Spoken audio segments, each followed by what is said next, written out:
तो हम लोग आ गए एक नई वीडियो पर। आज हम लोग देखने वाले हैं स्कॉलरशिप के बारे में। जितने भी छात्र हैं वो छात्राएं जो कि मैट्रिक क्लास का एग्जाम पास कर लिए हैं, तो उनके लिए मैं आज स्कॉलरशिप के बारे में बताऊंगा कि किसको कितना मिलेगा।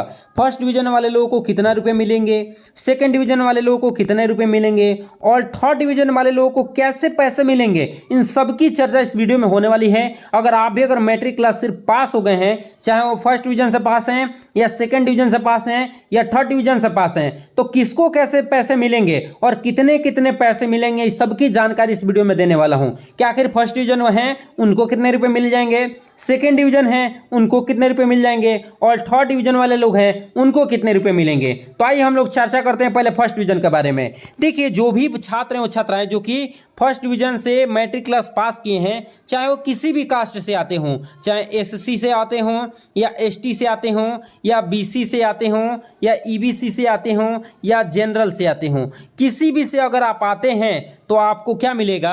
अगर फर्स्ट डिवीजन से पास हैं या आप एससी से आते हैं या एसटी से आते हैं या बीसी से आते हैं या ईबीसी से आते हैं या जनरल से आते हैं, किसी भी कास्ट से आते हैं, अगर मैट्रिक क्लास में आपने फर्स्ट डिवीजन किया है तो आप लोगों को 10,000 रुपये सरकार के तरफ से मिलने वाला है, जो कि प्रोत्साहन राशि सरकार के तरफ से, चाहे वो लड़का हो या लड़की हो, सबको 10,000 रुपये दिए जाएंगे। जो कि फर्स्ट डिवीजन वाले लोगों को मैं बात किया, यहाँ पे लिखा है, देखिए फर्स्ट डिवीजन वाले की मैं बात करता हूँ कि देखिए दोस्तों, बिहार राज्य सरकार ने बिहार के मैट्रिक पास कर चुके छात्रों के लिए स्कॉलरशिप योजना के तहत 10,000 रुपये देने का ऐलान किया है। यह स्कॉलरशिप उन छात्राओं को मिलेगा जिन्होंने साल 2000 मैट्रिक परीक्षा में प्रथम स्थान से पास किए हैं। तो मैं तो बात किया क्या कि जो भी फर्स्ट डिवीजन है उनको मिलेंगे 10,000। अब हम चर्चा करने वाले सेकंड वाले के बारे में कि आखिर सेकंड वाले को कितना मिलेगा और कैसे पैसे मिलेंगे। और फर्स्ट वाले लोग का और भी मैं चर्चा करूंगा कि और भी एक्स्ट्रा पैसे मिलते हैं, तो पैसे मिलते कैसे हैं। अगर पूरा वीडियो आप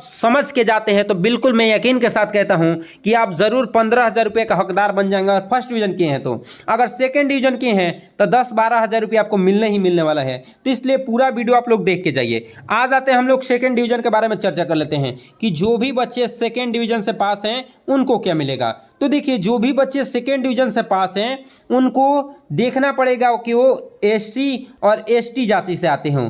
इन्हीं दो जाति से अगर आते हैं, अगर कोई बच्चा या लड़की या लड़का कोई भी बच्चा अगर पास किया है सेकेंड डिवीजन से और वो एससी और एसटी कास्ट से आता है, तो उसको सरकार की तरफ से 8,000 रुपये क्या होंगे, दिए जाएंगे। कितने रुपए? 8,000 रुपये। फिर से मैं बोल दे रहा हूँ, कोई भी छात्र हैं और छात्राएं जो कि सेकेंड डिवीजन से बिहार बोर्ड की परीक्षा पास कर लिए हैं और किस कास्ट से आते हैं, एससी या एसटी कास्ट से आते हैं, तो उनको 8,000 रुपये सरकार की तरफ से प्रोत्साहन राशि आपको दिया जाएगा। समझ रहे ना। तो आप लोगों को मैं फर्स्ट डिवीजन वाले लोगों को बात कर दिए कि फर्स्ट वाले जितने भी रहेंगे किसी भी कास्ट से रहें, वो एसटी से रहें, एससी से रहें। देखिए मैं फिर से लिख देता हूँ, एससी, एसटी, ईबीसी और क्या चीज़, जनरल या बीसी, इन सबको मिलेंगे कितने रुपए, 10,000। अगर कोई सेकेंड डिवीजन है, क्या है, सेकेंड डिवीजन है, तो सिर्फ और सिर्फ एससी और एसटी जाति वाले लोगों को कितने मिलेंगे, 8,000 रुपये दिए जाएंगे। कितने रुपये, 8,000 रुपये। तो आप लोग ध्यान रखेंगे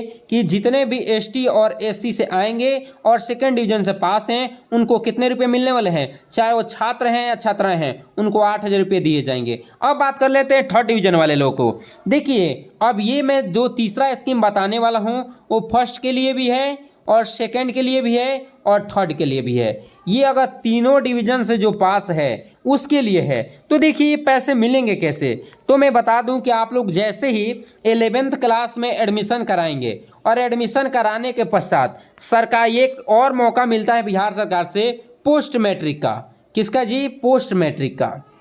मैं लिख देता हूं, पोस्ट मैट्रिक स्कॉलरशिप के लिए फॉर्म आता है।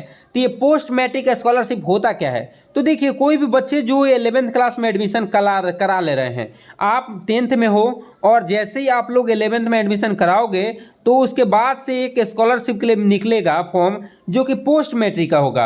अगर पोस्ट मैट्रिक में आप अप्लाई कराते हो, पोस्ट मैट्रिक में अप्लाई कराते हो, अगर 11th क्लास में एडमिशन कराए हो, तो आपको 2-2 हज़ार रुपये सरकार की तरफ से मिलेंगे। या कोई भी बड़े फर्स्ट डिवीजन वाले लोग को भी मिलेगा, सेकंड डिवीजन से जो पास हो उसको भी मिलेगा और जो थर्ड डिवीजन से पास है उसको भी मिलेगा। कितने रुपए मिलने वाले हैं? 2-2 हज़ार रुपये मिलने वाले हैं। तो ये जिसको थर्ड डिवीजन वाले लोगों को पैसा नहीं मिल पा रहा है तो ये 2 हज़ार रुपये का लाभ वो लोग उठा सकते हैं। समझ गए ना? तो फर्स्ट डिवीजन का आप समझ गए हैं, सेकंड का आप समझ गए हैं। अगर आप 11th में एडमिशन कराते हैं तो पोस्ट मैट्रिक आप फॉर्म अप्लाई कर दीजिएगा, या फर्स्ट डिवीजन से पास है या सेकंड डिवीजन से या थर्ड डिवीजन से, तो आपको 2 हज़ार रुपये सरकार की तरफ से मिल जाएंगे। समझ रहे ना? अब आ जाते हैं कि क्या क्या डॉक्यूमेंट लगेगा। तो देखिए यहाँ पे लिखा हुआ है कि हाउ टू अप्लाई, आवेदन कैसे करेंगे। तो देखिए 2023 में क्या क्या लगा था उसी के आधार पे मैं बता रहा हूँ। जो 2023 में लगा हुआ था वही सेम चीज़ 2024 में लगने वाला है। तो यहाँ पे क्या लिख रहा है कि स्कॉलरशिप पोर्टल केवल छात्राओं के लिए खुला है, जितने भी छात्र और छात्राएं उनके लिए, सबके लिए खुला हुआ है।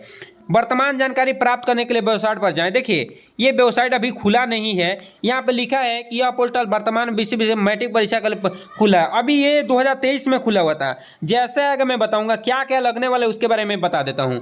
तो देखिए यहाँ पे लिखा है एक छात्रा को एक छात्रवृत्ति केवल एक ही बार मिलती है। एक बार अगर आपको छात्रवृत्ति मिल जाए तो फिर दोबारा आप चाहेंगे फॉर्म अप्लाई करवा ले तो मिलने वाला नहीं है। यहाँ पे लिखा है कि आधार का नाम, छात्रा हो या चाहे छात्र हो, उनको आवेदक के अनुसार होना चाहिए। मतलब जो भी आधार कार्ड पे आपका नाम है वही नाम आपके मार्कशीट पे होना चाहिए, दूसरा नहीं, और वही अकाउंट पे होना चाहिए। और एक बात और याद रखेंगे कि नाम में कोई मिसमैच नहीं होना चाहिए। Plus point, date of birth DOB आप लोग का वही होना चाहिए। DOB जो डेट ऑफ बर्थ होता है वो DOB होना चाहिए जो आधार कार्ड पे है, वही किस पे होना चाहिए? मार्कशीट पे होना चाहिए, दूसरा नहीं चाहिए। समझ रहे ना?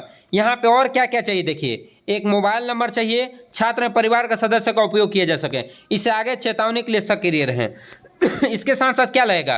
पंजीयन जब कराएंगे तो ईमेल ID लगेगा। क्या लगने वाला है? ईमेल ID लगेगा, ये भी ध्यान रखेंगे। और बैंक खाता विद्यार्थी का नाम का होना चाहिए। जो भी बैंक खाता लगेगा वो किसके नाम का होना चाहिए? विद्यार्थी का, मतलब सेल्फ अकाउंट होना चाहिए। ऐसा नहीं कि ज्वाइंट अकाउंट होना चाहिए या उसमें मम्मी पापा का अकाउंट डाल देते हैं तो पैसा नहीं आएंगे, ध्यान रखेंगे। अगर यहाँ पे लिखा है संयुक्त खाता या किसी अन्य खाते पर बैंक के खाते अनुमति नहीं दी जाएगी, अगर आप डालते हैं तो आपको पैसा नहीं मिलेंगे। आगे लिख रहा है छात्र छात्राओं का नाम, पिता का नाम, कुल अंक, 10वीं के अनुसार जन्म तिथि, आधार विवरण, वैध खाता, ईमेल ID और मोबाइल नंबर पोर्टल पर पंजीकृत कर सकते हैं। ये लगने वाला है। क्या क्या लगने वाला है देखिए, पिताजी के छात्र का नाम, पिता का नाम, आपका कितना नंबर आया हुआ है, जन्म तिथि क्या है, आधार कार्ड में विवरण क्या है, बैंक खाता का विवरण, मोबाइल नंबर और ईमेल ID के अनुसार आप पोर्टल पे जाएंगे। उसके बाद पंजीयन कर देना है। तो अभी डेट आया हुआ नहीं है, जैसे डेट आएगा आप लोगों को मैं बता दूंगा, आप फॉर्म अप्लाई करवा लीजिएगा। समझ रहे ना? रजिस्ट्रेशन के बाद वेरिफिकेशन किया जाएगा। जैसे आप रजिस्ट्रेशन कराएंगे तो उसके बाद वेरिफिकेशन किया जाएगा, और वेरिफिकेशन करने के पश्चात मोबाइल नंबर पर यूज़र ID और पासवर्ड भेजा जाएगा। और प्रतीक्षा करें और घबराए नहीं। यूज़र ID पासवर्ड किसी का 10 दिन में भी आ जाता है, किसी का 20 दिन लग जाता है, किसी का 1 मंथ भी लग सकता है। और जैसे ही आएगा देखिए यहाँ पे लिखा हुआ है 10 दिन के भीतर यूज़र ID और पासवर्ड नहीं मिलता है तो यूज़र ID पासवर्ड क्लिक करें और अपनी स्थिति जान ले। देखिए आप लोग वैसे भी रजिस्ट्रेशन का कहाँ तक पहुँचा हुआ प्रोसेस ये भी जांच कर सकते हैं। मतलब 10 दिन के अंदर आ जाता है और किसी किसी का टाइम लगता है। और यूज़र ID पासवर्ड किसी को दे नहीं, समझ रहे हैं? यहाँ पे लिखा हुआ है। आगे क्या बोल रहा है कि फॉर्म को अंतिम रूप से पूरा करने के पश्चात, मैं शुरू से बता देता हूं, आप जितना भी मैं बताया सबसे पहले फॉर्म को क्या कराना है? अप्लाई कराना है। और फॉर्म को अप्लाई कराने के पश्चात 10 दिन के अंदर या 10 दिन के बाद आपको यूज़र ID और पासवर्ड दिए जाएंगे। इसको लेकर फाइनलाइज कराना है। और जैसे फाइनलाइज करा देंगे तो आप लोग को क्या कर देना है, आप लोग को कुछ ही मंथ के अंदर पैसे आ जाएंगे। और एक बात और मैं बता दूं, आप लोग अभी से ही DBT करा लीजिएगा। ये DBT क्या होता है? Direct benefit transfer. ये डायरेक्ट बेनिफिट ट्रांसफ़र क्या होता है? बैंक के द्वारा आधार कार्ड लिंक किया जाता है। जो भी आपका अकाउंट है उसमें आधार कार्ड लिंक किया जाता है, उसी को बोलते हैं डायरेक्ट बेनिफिट ट्रांसफ़र। अगर DBT नहीं कराते हैं तो इस बार का जो भी ऑनलाइन हो रहा है ना पैसा के लिए, स्कॉलरशिप के लिए, तो उसमें क्या नहीं मांग रहा है? अकाउंट नंबर नहीं मांग रहा है, जिसके लिए डायरेक्ट वो आपके आधार से जो जुड़ा हुआ अकाउंट है उसी को ले रहा है। इसीलिए आपको DBT करा लेना बड़ी आवश्यक है, इस बात को ध्यान रखिएगा। समझ रहे ना? ये करा ही लीजिएगा। आप लोग पहले ही से ही रेडी रहिए और जितने भी डॉक्यूमेंट में बताया लेके रेडी रहिए। और ठीक है, और जैसे ही आवेदन का दिन आएगा मैं आप लोग को बता दूंगा। और इसी के साथ मिलते हैं अगले वीडियो में, तब तक ले जय हिंद।